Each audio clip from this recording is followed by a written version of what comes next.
जय गुरुदेव. मी doctor सृष्टी कोकरे, मी पंधरेची आहे आणि आता MDची जी एंट्रन्स एक्झाम आहे त्याची मी तयारी करते. तर पहिल्यांदा मला YLTP कोर्स हे काहीच माहीत नव्हतं. मला असं वाटलं बापरे 7 दिवसांचा हा कोर्स, पण इथं आल्यावर असं कळलं हा कोर्स कधी सुरू झाला आणि कधी संपला हे कळालंच नाही. कारण इतका नवीन नवीन गोष्टी शिकायला मिळाल्या, ज्या आतापर्यंत 25 वर्षात आम्ही ज्या गोष्टी शिकल्या नाहीत त्या गोष्टी आम्हाला या ठिकाणी शिकायला मिळाल्या.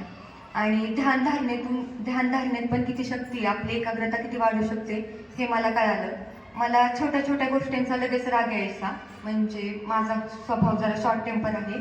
पण या 7 दिवसात मी इतकं मला स्वतःला काम ठेवलंय की आता वाटते की इथून पुढं पण मी खूप स्थिर आणि मनाला स्थिर ठेवू शकते कोणत्याही स्थितीत. आणि सेल्फ डाऊट पण खूप होते की कितीही केलं तरी असं वाटायचं की आता ही गोष्ट आपण करू शकतो का.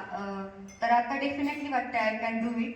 आणि एक गोष्ट म्हणजे खूप शिकण्यासारखी आहे की सरांनी सांगितलं की कोणत्याही गोष्टीत 100% तुम्ही द्या, 100% दिल्यावर रिझल्ट मिळतातच. गुरुदेवांनी सांगितलं आहे त्या प्रकारे. त्यामुळे मला हे एक समजलं की कोणत्याही गोष्टीत 100% आपण दिलं पाहिजे. आणि अतिविचार करण्याची जी आपल्याला सवय लागलेली असते की माझ्याकडून हे होईल का नाही, ते होईल का नाही, मी हे करू शकतो का, मी हे करू शकते का, तर ते पूर्णपणे आता तर माझं तर डेफिनेटली गेलंय. मला वाटतंय मी MDची एक्झाम चांगल्या मार्कने क्रॅकच करणार आहे. म्हणजे आपण किती पण यश मिळालं असतं तरी आपल्याला सेल्फ डाऊट असतो.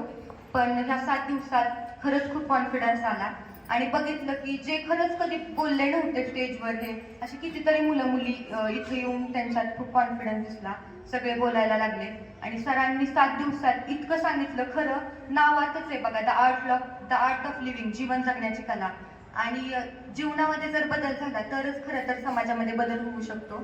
म्हणून मी तर ठरवले मी स्वतःपासून सुरुवात करणार आणि माझ्यात जे दुर्गुण असतील, चुका असतील ते म्हणजे इथून पुढे होऊ देणार नाही. आणि प्रत्येकाकडून आपल्याला आशीर्वाद मिळेल, ब्लेसिंग मिळेल, यासाठी मी नेहमी तत्पर राहील. जय गुरुदेव.